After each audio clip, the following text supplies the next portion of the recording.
Polda Metro Jaya baru saja menangkap 2 orang yang terlibat dalam kasus penyelundupan pakaian bekas dan ponsel ilegal pada Jumat 24 Maret 2023. Direktur Reserse Kriminal Khusus Komisaris Besar Auliah Lubis menuturkan, total 2 jenis barang selundupan ini mencapai 1.000 lebih.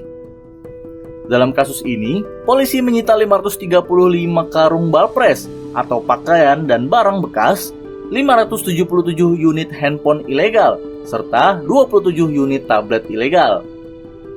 Sebelumnya, Direktorat Tindak Pidana Ekonomi Khusus Bareskrim Polri bersama tim dari Direktorat Jenderal Bea Cukai menggerebek gudang penyimpanan pakaian bekas impor di Pasar Senen Blok 3, Jakarta Pusat pada Senin malam 20 Maret 2023.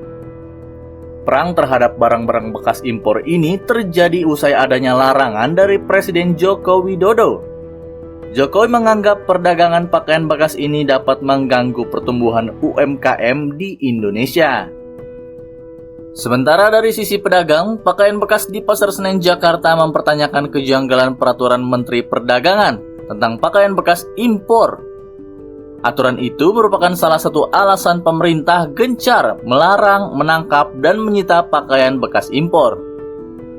Pengusaha thrifting di Pasar Senen Rifai Silalahi mengatakan peraturan yang dianggap janggal itu adalah Peraturan Menteri Perdagangan Nomor 40 Tahun 2002 tentang perubahan atas Peraturan Menteri Perdagangan Nomor 18 Tahun 2021 tentang barang dilarang ekspor dan barang dilarang impor. Rifai mengatakan dalam peraturan tersebut jelas bahwa tidak ada pengecualian apapun terhadap pakaian bekas impor apapun tidak boleh masuk ke Indonesia. Menurut dia, kejanggalannya adalah data yang disampaikan oleh Asosiasi Pertekstilan Indonesia, merupakan data yang didapatkan dari Badan Pusat Statistik atau BPS Indonesia.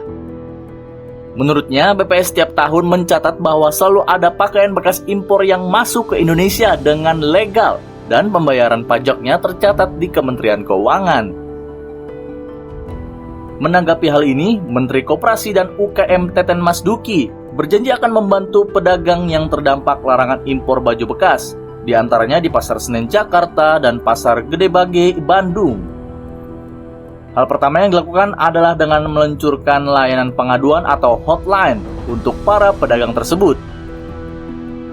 Teten berujar pedagang yang tidak bisa lagi berjualan baju bekas impor akan dialihkan agar bisa berjualan pakaian lokal.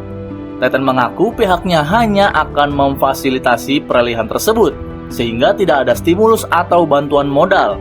Selebihnya, kata dia, proses peralihan ini akan dibiarkan berjalan sesuai mekanisme pasar.